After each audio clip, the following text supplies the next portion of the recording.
நம்ம என்னதான் 1000 ஹோட்டலில் வெளியே போய் விதவிதமாக சாப்பிட்டாலும் சரி, நம்ம வந்து டிஃப்ரெண்ட்டாக விதவிதமாக சமைச்சாலும் சரி, அம்மா சமைக்கிற மாதிரி எப்பவுமே வந்து வராதுங்க. அவங்களோட கைப்பக்குவமே தனி தான், டேஸ்ட்டும் தனி தான். அம்மா வந்து வில்லேஜ்லேயே வளர்ந்தவங்க. மோஸ்ட்லி நான்வெஜ்லேயும் சரி, வெஜ்லேயும் சரி, ஒரு சில ஐட்டம் தான் தெரியும். இப்போ வெஜ்ஜுன்னு எடுத்துட்டோம் அப்படின்னா, இந்த பருப்பு கடையிறது, கீரை வணக்கிறது, காய் வணக்கிறது, இந்த மாதிரி சில ஐட்டம்ஸ் தான் தெரியும். நான்வெஜ்னு எடுத்துட்டிங்கன்னா, சிக்கனாக இருந்தாலும் சரி, மட்டனாக இருந்தாலும் சரி, அவங்களுக்கு குழம்பு வச்சு கொஞ்சமாக வறுக்க தெரியும், அவ்வளோதான். ஆனால் அவங்க என்னதான் ஒரு டிஷ் செஞ்சாலும் சரி, அது அவ்வளோ சூப்பராக அவ்வளோ டேஸ்ட்டாக இருக்கும். நம்மளுக்கு என்னதான் விதவிதமாக செஞ்சாலும் அம்மா செய்கிற மாதிரி கைப்பக்குவமும் டேஸ்ட்டும் வந்து சுத்தமாக வராது. அம்மா செய்கிற ரெசிபிலே பார்த்தீங்கன்னா என்னோட மோஸ்ட் ஃபேவரட் இந்த கருவாட்டு குழம்பு.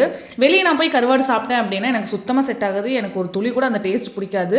அம்மா செஞ்சாங்க அப்படின்னா அந்த குழம்பு மிச்ச வைக்காமல் சாப்பிடுவேன். ஏன்னா அந்தளவுக்கு டேஸ்ட்டாக செய்வாங்க, அல்டிமேட்டாக இருக்கும். இன்றைக்கி வந்து கருவாடு, உருளைக்கிழங்கு, கத்திரிக்காய் இந்த 3 மட்டும் தான் போட்டு குழம்பு வச்சுருந்தாங்க. நீங்கள் வேணும்னா கூடவே சுண்டல், மொச்சக்கொட்டை, அதுக்கப்புறம் அந்த முருங்கைக்காய் இதெல்லாமே சேர்த்து நீங்கள் ஆட் பண்ணிக்கலாம். இன்னுமே டேஸ்ட் வந்து சூப்பராக இருக்கும். இந்த கருவாடு குழம்போட ரெசிபி வேணும்னா மறக்காமல் எனக்கு கமெண்ட் பாக்ஸில் கமெண்ட் பண்ணுங்கள். இதே மாதிரி இன்னொரு ஷார்ட்ஸில் கண்டிப்பாக நான் ஷேர் பண்ணுறேன்.